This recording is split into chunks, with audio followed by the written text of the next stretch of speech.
तो दोस्तों आप आ गए हैं तो हमारे चैनल को सब्सक्राइब कर लें और साथ में बेल आइकन दबाते समय ऑल सेलेक्ट ज़रूर कर लें। दोस्तों प्लीज़ हमारे चैनल को सब्सक्राइब करके घंटी ज़रूर दबाएं। धन्यवाद। ये कहानी रूबी की है। ऐसे तो रूबी बहुत ही खूबसूरत थी, परंतु उतना ही खर्चीली स्वभाव की भी थी। उसके पति का नाम रोहित था। रोहित एक स्टोर में काम करता था और जो भी कमाई करता वो अपने पत्नी के हाथ में शाम को लाकर दे दिया करता था। परंतु रोहित की पत्नी रूबी उससे थोड़ी भी संतुष्ट नहीं थी। उसे लगता था कि मेरे माता पिता ने मेरी शादी गलत जगह पे कर दी है, जो कि थोड़े बहुत पैसे कमाता है और मुझे से अच्छे से ना तो खिला पाता है और ना ही अच्छे कपड़े पहना पाता है। और ये सोचकर एक दिन रूबी अपने पति से बोलती है, ओ जी सुनते हैं, मेरी सहेली है ना, उसके पति ने उसके लिए पूरे 20,000 की साड़ी खरीद के लाए हैं। आप भी मेरे लिए वही साड़ी लेते आइए ना, मुझे भी पहन के उसे दिखाना है और जलाना है। रूबी तुम्हें तो पता ही है मेरी सैलरी उतनी नहीं है। मैं तो एक छोटे मोटे स्टोर पे काम करता हूँ और मुझे 15,000 रुपये ही सैलरी मिलती है। वो भी मैं आधी पैसे तुम्हारे हाथ में रख देता हूँ और आधे पैसे से घर का खर्चा चलाता हूँ। तो मैं तुम्हारे लिए इतनी महंगी साड़ी कैसे खरीद सकता हूँ। हाँ, मेरी तो किस्मत ही फूट गई थी जो आप जैसे आदमी के साथ मेरी शादी हो गई।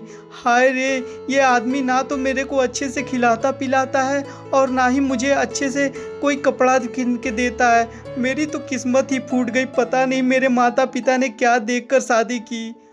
और ये बड़बड़ाते हुए रूबी वहाँ से चली जाती है।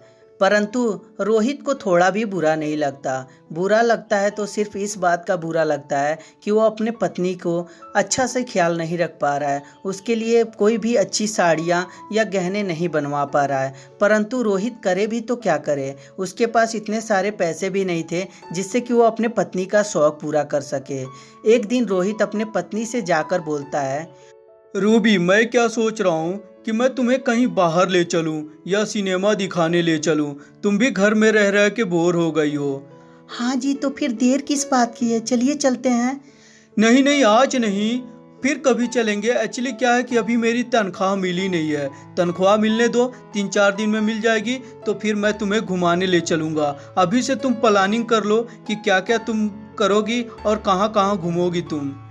ऐसा है, बातें बनाना बंद करिए, ठीक है ना। जब नहीं आपको घुमाने ले जाना हो ना तो पहले मत बोला करिए, जब आपको घुमाने ले जाना होगा तब बोल दीजिएगा। अभी से मैं तैयारी करूँ, अभी से प्लानिंग करूँ। रूबी मैं तो तुम्हें इम्प्रेस करने आया था, लेकिन तुम तो खामोखाम मेरे पे गुस्सा हो रही हो। हाँ तो गुस्सा नहीं हूँ तो क्या हूँ, मुझे नहीं जाना कहीं वहीं। और ये कहकर रूबी वहाँ से चली जाती है। अगले दिन रूबी मार्केट में रहती है। तभी वहाँ रूबी के पास एक आदमी आता है और बोलता है, हाय रूबी, कैसी हो, मुझे पहचाना? तभी रूबी उसको बोलती है, नहीं मैं नहीं पहचानी, कौन हो तुम। अरे क्या बात है, कॉलेज के दिन तुम भूल गई क्या? अरे मेरा नाम विनोद है, विनोद। अब पहचानी? जो तुम्हारे आगे पीछे घूमा करता था मैं कॉलेज में और तुम्हें प्रपोज भी किया था। विनोद, तुम कितने बदल गए हो, तुम्हारे तो दाढ़ी मूंछ भी आ गई है अब। उस समय तो बिल्कुल एकदम बच्चों की तरह लगते थे। वो सब छोड़ो, ये बताओ तुम कैसी हो? मैं तो ठीक हूँ, तुम कैसे हो। मैं भी अच्छा ही हूँ। आजकल अपने पिताजी का बिजनेस संभालता हूँ। वो मेरे पिताजी का टर्नओवर पर डे का 1 से 2 करोड़ रुपये है। तो आजकल पूरा बिजनेस जो है पिताजी का मैं ही संभाल रहा हूँ। ऐसे तुम बताओ, तुम्हारी ज़िंदगी में क्या आजकल चल रहा है?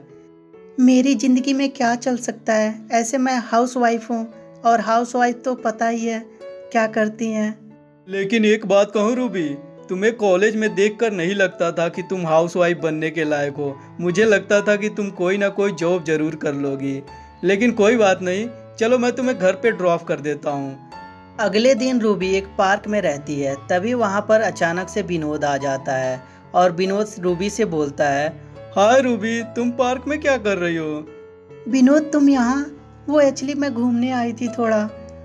अच्छा रूबी, एक बात तुम्हें पता है, आज भी मैं तुमसे उतना ही प्यार करता हूँ जितना कॉलेज के समय प्यार करता था। परंतु अब तो बहुत देर हो चुकी है। अब तो तुम मुझसे शादी भी नहीं कर सकती, क्योंकि अब तो तुम्हारी शादी भी हो गई है और हाउसवाइफ बन गई हो तुम तो। तभी रूबी बोलती है, क्यों नहीं हो सकती है, बिल्कुल हो सकती है, क्योंकि आज भी मैं भी तुमसे बहुत प्यार करती हूँ। क्योंकि तुम मुझे जब पहली बार प्रपोज किए थे तो मुझे थप्पड़ नहीं मारने चाहिए थे तुम्हें, उसके लिए आज भी मैं तुमसे सॉरी बोल रही हूँ। और ऐसे भी मैं अपने पति से उग गई हूँ, मुझे बिल्कुल भी अच्छा नहीं लगता अपने पति के साथ, क्योंकि वो मेरे शौक़ भी पूरे नहीं कर सकते। कुछ भी कहो लाने के लिए तो बोलते हैं पैसे ही नहीं है। अब उस आदमी के साथ मेरा दम घुटता है। तभी विनोद बोलता है, हाँ तो तुम अपने पति को छोड़ क्यों नहीं देती? चलो मेरे साथ, मैं तुमसे आज भी शादी कर लूँगा। आज भी मैं तुमसे बहुत प्यार करता हूँ। और इस तरह रूबी और विनोद दोनों एक दूसरे से मिल जाते हैं और दोनों में एक बार फिर से प्यार हो जाता है। और तभी विनोद रूबी को लेकर एक होटल में जाता है और बोलता है, रूबी तुम यहाँ पे रुको, मैं अभी थोड़े देर में आता हूँ। और ये कहकर विनोद वहाँ से चला जाता है। इधर रूबी का पति जब शाम को घर आता है तो देखता है रूबी घर पे नहीं रहती। बहुत जगह ढूंढता है परंतु कहीं भी उसे रूबी नहीं मिलती है। तभी रूबी का पति सोचता है, लगता है वो अपने सहेलियों के घर गई है, मैं यहाँ इंतजार कर लेता हूँ। और ये कहकर रूबी का पति सोफे पर बैठकर उसका इंतजार करने लगता है। कब उसकी आंखें लग जाती है उसे पता ही नहीं चलता। और तभी अचानक से नींद खुलती है तो देखता है कि सुबह हो गई है, परंतु रूबी अभी तक घर नहीं आई है।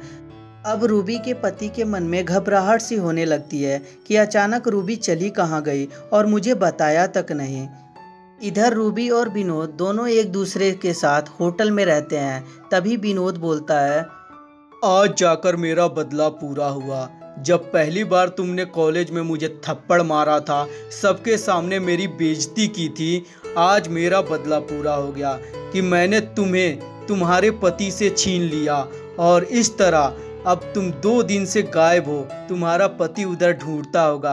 अब तक तो उसे भी समझ में आ गया होगा कि तुम घर छोड़कर भाग चुकी हो, और अब तो तुम साबित करके थक जाओगी कि तुम चरित्रहीन नहीं हो, परंतु ये साबित भी नहीं हो सकता। प्लीज विनोद, मैंने तो तुमसे माफ़ी भी मांग ली थी, ये क्या बोल रहे हो तुम? देखो, मैं क्या बोल रहा हूँ क्या नहीं बोल रहा हूँ उससे मतलब नहीं है। मैं तुमसे प्यार नहीं करता हूँ, मैं सिर्फ तुमसे नफरत करता हूँ, नफरत। और निकल जाओ मेरे आंखों के सामने से, अब तुम भाड़ में जाओ, उससे कोई मतलब नहीं है मुझे। प्लीज़ विनोद, समझने की कोशिश करो, मैं बर्बाद हो जाऊंगी, मैं कहीं की नहीं रहूंगी। प्लीज़ विनोद, मुझे माफ़ कर दो यार, माफ़ कर दो। देखो, मैंने कहा ना, निकल जाओ यहाँ से, मेरे आंखों के सामने से दूर हो जाओ। प्लीज विनोद, मैं कहीं नहीं जाऊंगी तुम्हें छोड़ के।